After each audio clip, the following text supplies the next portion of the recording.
infos du Congo. Je vous invite sur le meilleur blog de Belgique, www.banamikili.skyblog.com.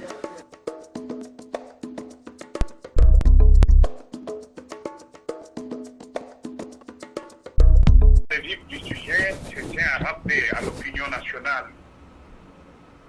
que par idéal politique, j'avais choisi de démissionner du PPRD et par conséquent de mon mandat de député national en 2006.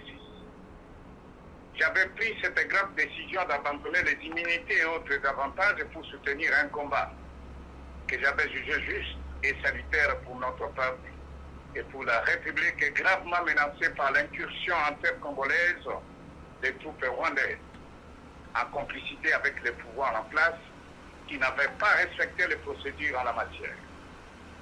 Depuis lors, j'ai, à ma qualité de cofondateur de l'INC, mené mon combat politique pour l'abstinence en RDC, pour le respect de la Constitution, pour la paix, la sécurité et le bien-être de notre peuple, lequel combat m'a injustement conduit en prison. Je voudrais ici, tout en remerciant tous ceux qui m'avaient soutenu dans cette épreuve, affirmer haut et fort que ceux qui m'y avaient envoyé ont échoué dans leur projet de me décourager et d'altérer mon engagement pour la démocratie. Bien au contraire, je suis sorti bien déterminé à continuer la lutte en faveur du peuple congolais. Depuis ma libération jusqu'à ce jour, je n'ai cessé de me battre au niveau de mon parti, l'INC, et de la dynamique de l'opposition pour le respect de la Constitution et pour l'alternance que le peuple congolais appelle de tous ses voeux. C'est justement pour empêcher la prolongation indéfinie du mandat du président de la République en exercice que j'avais levé l'option de participer aux travaux de Jean-Baptiste qui ont engendré le rassemblement des forces politiques et sociales acquises au changement. En y allant, j'avais et je continue à avoir la ferme conviction que face aux nombreux pièges de la majorité au pouvoir, seule l'unité de l'opposition pourrait sauver la République du danger de la monarchisation du pouvoir dans notre pays. En effet, nul n'ignore que dans sa stratégie de se pérenniser au pouvoir, la majorité kabyliste a refusé d'organiser les élections et préféré imposer un dialogue qui conduirait à la modification de la Constitution. Déterminée dans son projet, la majorité au pouvoir s'est procuré l'arrêt de la Cour constitutionnelle destinée à maintenir le président Kabila au-delà de son mandat, de son second et dernier mandat, en vue d'une transition et partant le changement de la Constitution. Pour rien au monde, engagé en politique par idéal, je ne saurais cautionner pareille démarche et je considère comme une trahison. Mesdames et messieurs de la presse, secrétaire général de l'INC et coordonnateur de la CVD, j'ai été désigné pour représenter le parti aux travaux du comité préparatoire au dialogue. Et c'est en contradiction avec les options levées par la dynamique et le rassemblement dont, jusqu'à preuve du contraire, l'INC fait partie. C'est ici que vous comprendrez le motif de mon boycott de la première journée de ces travaux.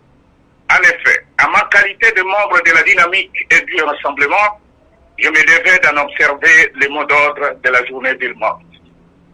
C'est pourquoi, à ma qualité de participant aux 10 travaux, tenus la semaine dernière à Kinshasa, travaux dont beaucoup d'entre vous ont eu à couvrir le déroulement, j'ai tenu par devoir patriotique, par respect pour la Constitution et la résolution 2277 du Conseil de sécurité des Nations Unies, j'ai tenu, disais-je, à vous inviter pour faire à l'opinion nationale, tant nationale qu'internationale, ma restitution de ce qu'ont été ces pourparlers. Ma démarche ce jour consiste à porter à la connaissance du public ce qui a été dénoncé dès le premier jour et qui s'apparente en rien d'autre qu'un complot contre la République. Une machination montée de toutes pièces pour anéantir les acquis de notre lutte et jeter dans les oubliettes l'histoire, la constitution de la RDC. Sans aller trop dans les détails, je m'en vais vous décrire ce qui s'est passé à l'hôtel Béatrice avant de vous donner ma conclusion.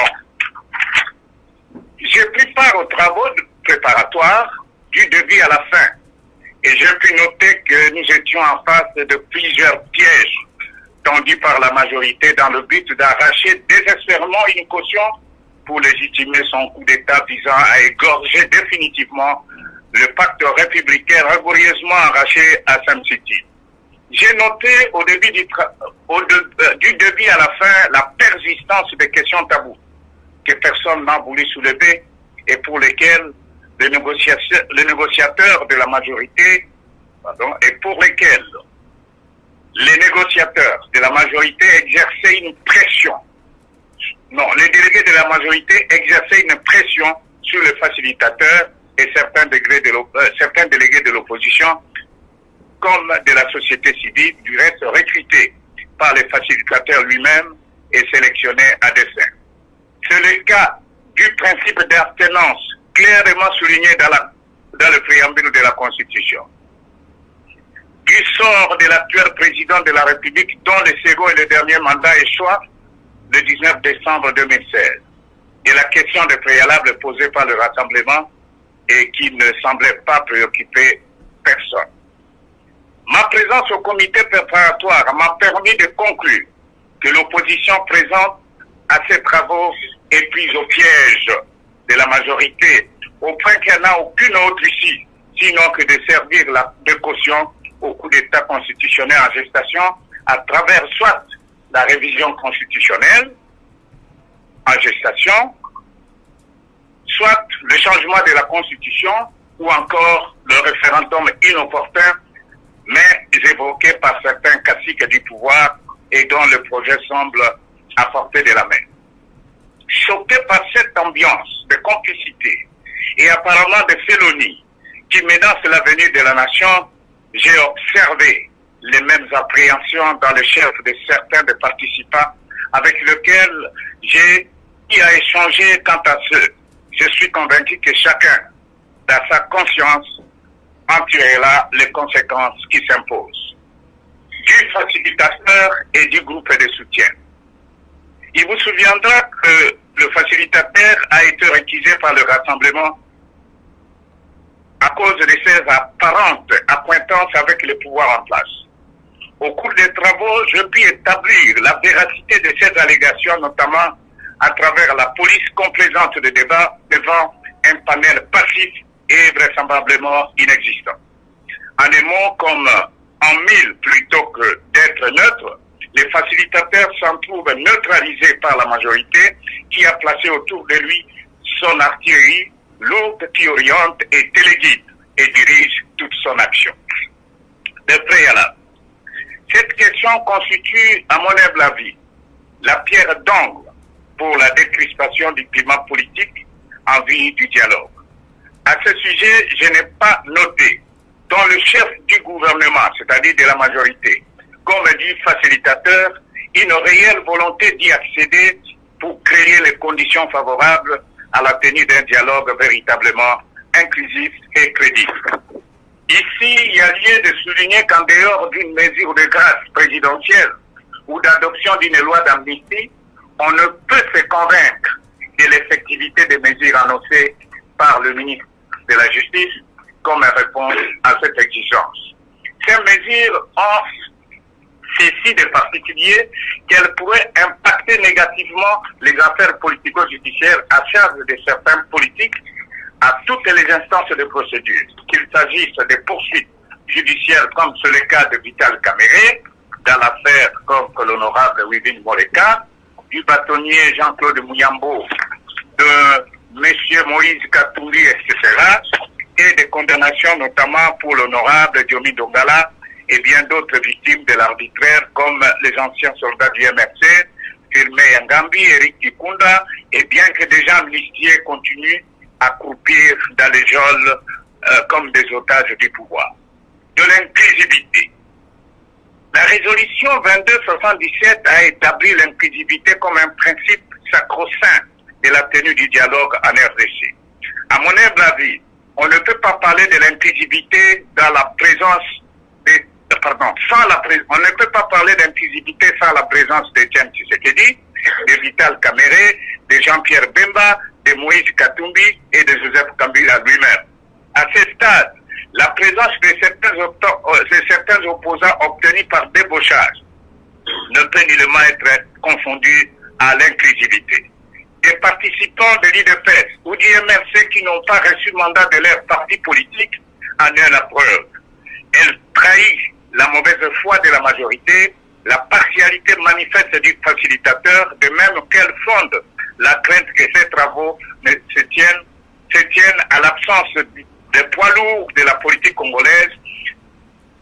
Ces travaux qui se tiennent à l'absence des poids lourds de la politique congolaise ressemblent bien à une machine qui finira par cracher. Dans ce contexte, la majorité aborde le dialogue avec une représentativité écrasante en termes du nombre de participants.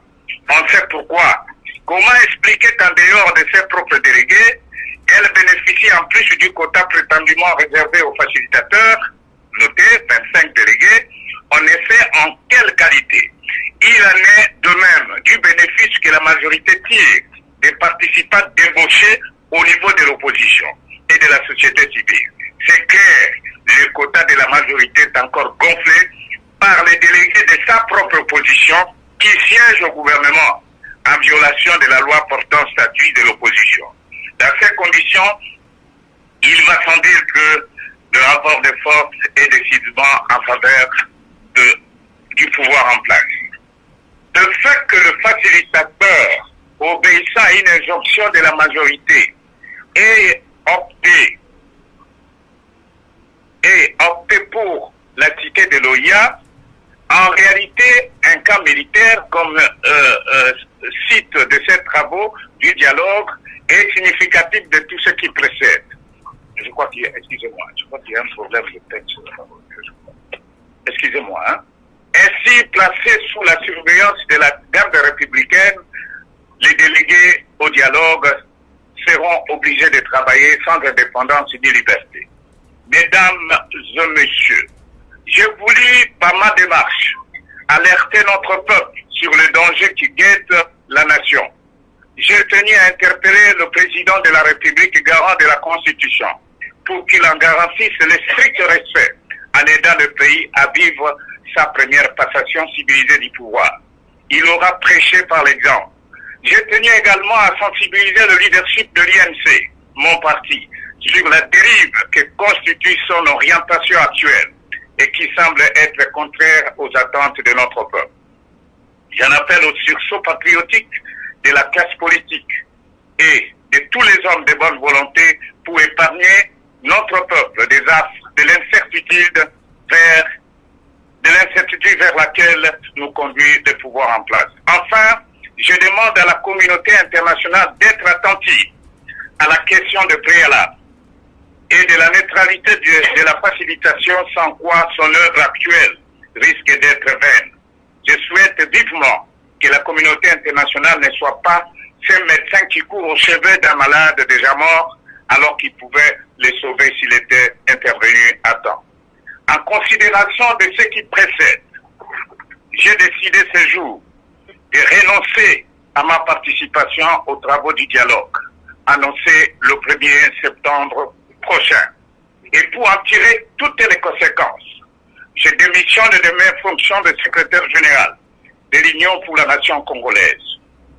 Ceci pour ne pas gêner le président national de l'INC, honorable Vital Kamere, dans cette démarche politique périlleuse pour la nation et que je désapprouve totalement.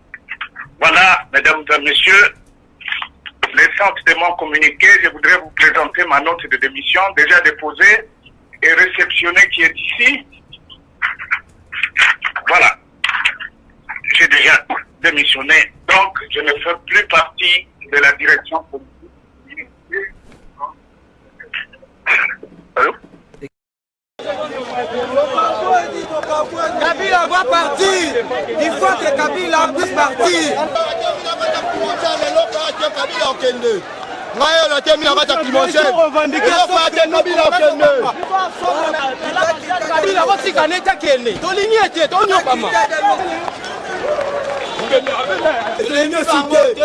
Kabila na gouvernement na mama bakende na ba matata pour le monde bakende